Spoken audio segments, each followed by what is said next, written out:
yani yeye alidhani labda tutamwacha tu hivi hivi kama alivyozoea, huenda anaenda sehemu nyingine inakuwa matokeo ni yale yale,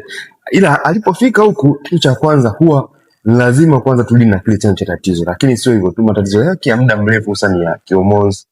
infection hizo ambazo zilikuwa zina muda mrefu zilikuwa zinajirudia rudia, lakini pia kwa sababu matokeo alikuwa anapata kwa muda fulani, afu baada ya muda fulani changamoto inajirudia, alichukua kwamba ni kitu cha kawaida tu, ila alipofika huku, kitu ambacho alichokuja kukikuta ni kwamba baada ya hapo tu alikuja kupima akajikuta tayari ni mjamzito, na sasa hivi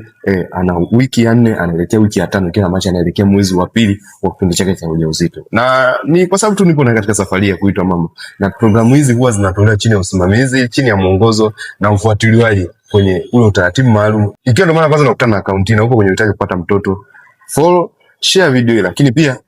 kama unapitia changamoto ya uzazi kwa muda mrefu, unaweza ukawasiliana na sisi moja kwa moja, tutakupa utaratibu ni wapi uanzie. Then na wewe utarudisha shuhuda hapa kama yeye sasa alivyo na furaha na anamshukuru Mwenyezi Mungu kwa sisi kwa sehemu yake ya safari yake ya uzazi.